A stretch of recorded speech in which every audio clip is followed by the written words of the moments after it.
Hello friends, welcome back to சுகுனாஸ் home making. இன்றைக்கி நம்ம சேனலில் இலந்த வடை செய்ய போகிறோங்க. இப்போ வந்து இலந்த பழம் சீசன் வந்துருச்சு. வெய்ய காலம்னால வந்து நம்மளுக்கு வந்து ஈஸியாகவே வந்து இலந்த பழம்னா கிடைக்கும். 90s 80s கிட்ஸ் எல்லாமே வந்து இந்த இலந்த வடை தான் வந்து விரும்பி சாப்பிடுவாங்க. அதை வந்து நம்ம வீட்லேயே வந்து எப்படி ஈஸியாக டேஸ்ட்டாக வந்து சூப்பராக செய்யலாங்கிறத இந்த வீடியோவில் பார்க்கலாம். வாங்க வீடியோக்குள்ளே போகலாம்.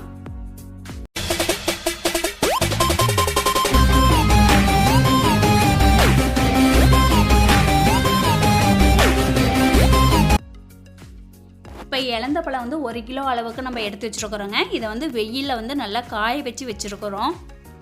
நம்ம வந்து மரத்தில் பொறிச்ச உடனே டைரெக்டாக வந்து நம்ம பச்சையாக வந்து இடித்தோம்னா வந்து அதில் வந்து புழுவெல்லாம் இருக்குங்க.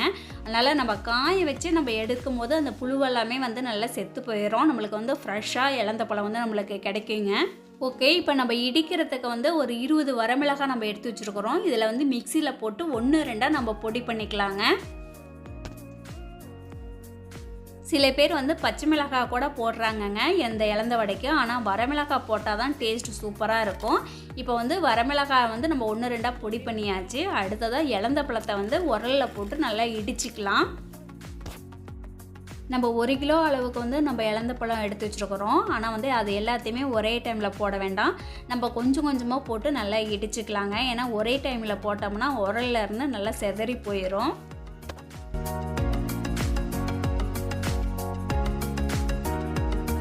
இப்போ நம்ம 3 டைமாக போட்டுக்கலாம். இப்போ ஃபஸ்ட்டு டைம் நம்ம போட்டுட்டோம். இதில் வந்து கொஞ்சமாக வந்து தண்ணி தெளிச்சிக்கலாங்க. தண்ணி தெளித்து நம்ம வந்து இடிக்கும் போது நல்லா மசிஞ்சிரும். இலந்த பழம் நல்லா காஞ்சிருக்கனால லைட்டாக தண்ணி தெளித்து நம்ம இடிக்கிறதுனால சீக்கிரமாக வந்து நம்மளுக்கு வந்து இலந்த பழம் வந்து மசிஞ்சிரும்.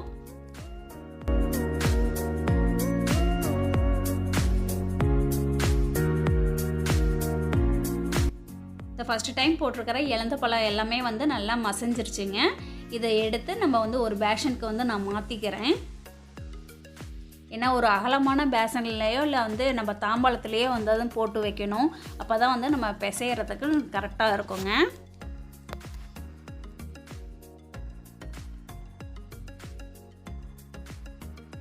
இப்போ 2வது டைமும் இலந்த பழத்தை போட்டு நல்லா இடிச்சாச்சுங்க. இதையும் வந்து நம்ம பேசனில் போட்டுக்கலாம்.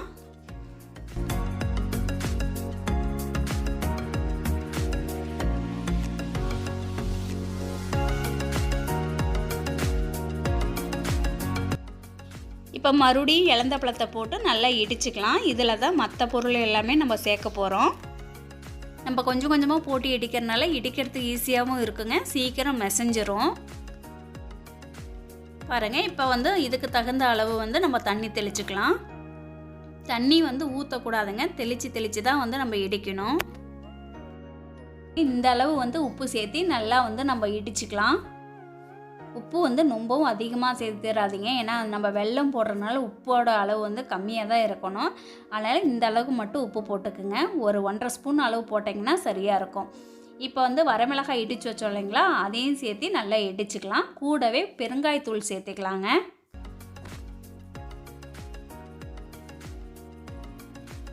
அடுத்ததாக வெல்லம் வந்து நம்ம எடுத்து வச்சுருக்கிறோம். 1 கிலோ அளவுக்கு நான் 1 கிலோ வெல்லம் போட்டிருக்கிறேங்க. இனிப்பு வந்து கரெக்டாக இருக்கும்.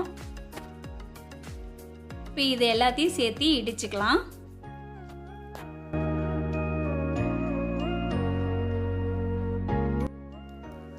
இப்போ நல்லா இடித்ததுக்கப்புறமே வந்து நம்ம இடித்து வச்சது எல்லாத்தையுமே வந்து கொஞ்சம் கொஞ்சமாக இதில் வந்து நம்ம சேர்த்திக்கலாங்க. ஏன்னா எல்லாமே வந்து இடிக்கிற டைமில் சேர்ந்துச்சுன்னா நல்லா மிக்ஸ் ஆகும். அதுக்காக தான் நம்ம கொஞ்சம் கொஞ்சமாக ஆல்ரெடி இடித்து வச்சது எல்லாத்தையுமே வந்து இதில் சேர்த்திக்கலாம். இப்போ இது எல்லாமே நல்லா மசிஞ்சிருச்சுங்க. எல்லாமே மிக்ஸ் ஆயிடுச்சு. நம்ம இப்போ இதை எடுத்துக்கலாம்.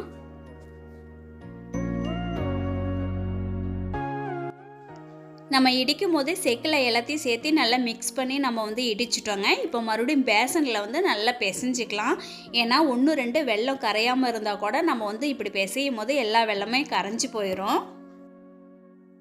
நீங்கள் பிசையும் போது கொஞ்சம் வரன்னு இருந்துச்சுன்னா கொஞ்சம் லைட்டாக தண்ணி தெளித்து நீங்கள் பிசைஞ்சிக்கிங்க.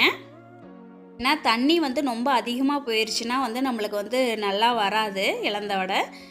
இப்போ பாருங்கள், நான் தட்டி வச்சுருக்கிறேன். எனக்கு வந்து இந்த அளவு வந்து கரெக்டாக இருக்குது. நல்லா வந்து நம்ம வடை தட்டுறதுக்கு ஈஸியாக இருக்குங்க.